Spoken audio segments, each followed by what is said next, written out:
Yo, what's going on, guys? And today we are talking about, of course, if you guys haven't been following, but it was just announced today that Mr. Thomas Bryant, who I actually interviewed for work the other day at the Heat Arena, and I asked him if he has any thoughts or he thinks about being traded at this point of his career and that he becomes trade eligible on Sunday. And he said, no, at this point you don't think about that. But of course, the following week he gets traded to the Indiana Pacers, who are going to be sending some future second round picks to the Miami Heat. And he's a guy that is going to come in, be the third string center for them as, a reserve big after both Isaiah Jackson, James Wiseman suffered torn Achilles. This is a guy who, was a center that was up and coming that a lot of people have been fans of, and was a starter for the Washington Wizards, goes to the Lakers, was a key, big for them, and then kind of gets traded to Denver Nuggets and wins a championship with them. And this year he had re-signed with the Miami Heat. And Thomas Bryant at this point is a floor spacing, shot blocking big. It was kind of funny. He hit this three in practice the other day when we were out, when media was available there and we were waiting for there. And he's a guy who can still stroke it, and he's a consummate professional, like the guy who epitomizes being a veteran. And he's gonna come up, show up, do his job. And the guy is a giant wingspan. I believe it's like 7'4". 7'6", 7'6" wingspan. He's got really good hands, and he can score in the paint if needed. At this point, he's really a shot blocking, floor spacing big who he doesn't really hold on the ball too much anymore, and he's gotten better at passing. He'll hit, the occasional three, and it's not like he's an elite defensive player. He's gonna, be a rim presence for you.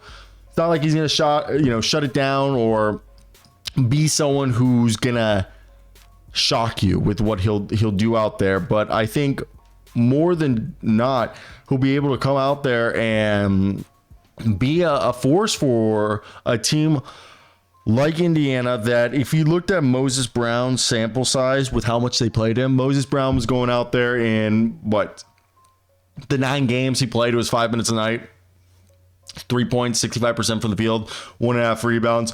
If you look at Thomas Bryant's stats with the Heat this season and even with last year, he was a guy who was able to come in.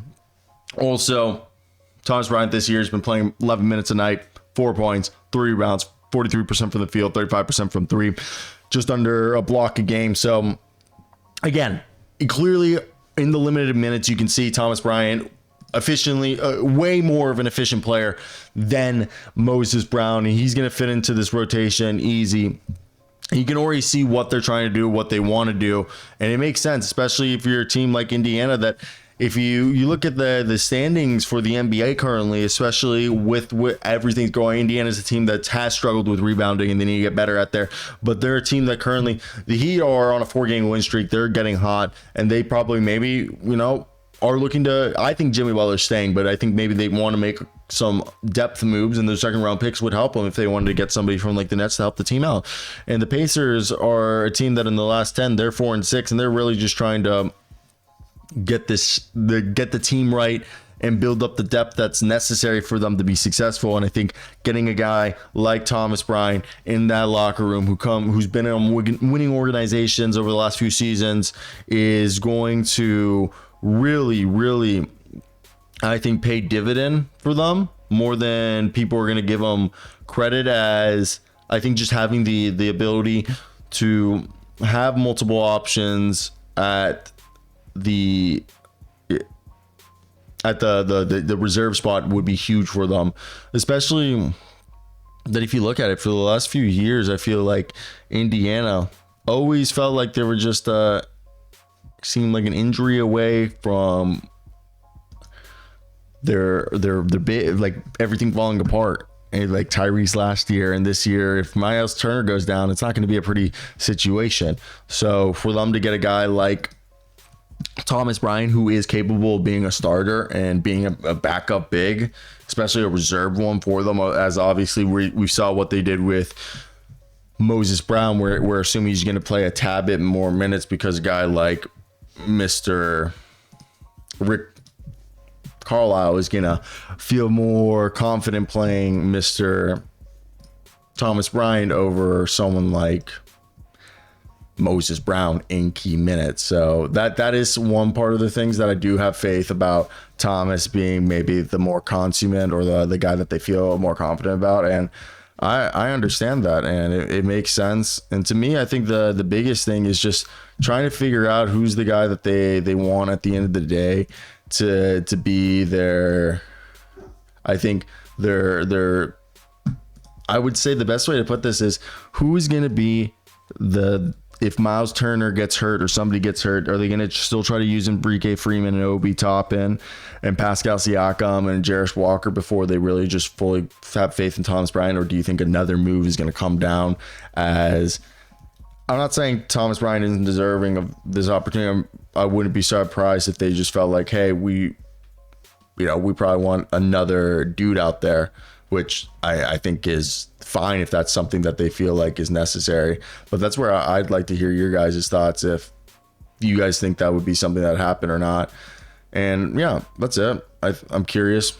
Hit that like and comment button. But that's going to be it for today's video. I think the rest of the thing is that if you look at the Pacers by the numbers, and especially I think the Pacers are a team that currently, first off, injury-wise, they still have Aaron Nesmith, Ben Shepherd, who are still a few weeks out from coming back. And I know Aaron Nesmith is the guy who more is probably one that you're waiting to like, oh, this is going to be something that's going to happen right there. And I think that's something that definitely is interesting. But yeah, this is a team that's one of the worst rebounding teams in the league. So getting a guy like Thomas Bryant in there is hopefully going to really help open things up way more than you would think. I'm really surprised at how bad this team is rebounding wise, especially for them to be a Rick Carlisle team. Rick Carlisle historically way better at coaching defense or rebounding, just a good fundamentals guy than people would give him credit. And so for this team to be as bad as they are, rebounding and just getting the ball in general is what I think is just being physical at times is what shocks me. So if you're at the end of this video and you're a Pacers fan, I want to hear your guys' opinion.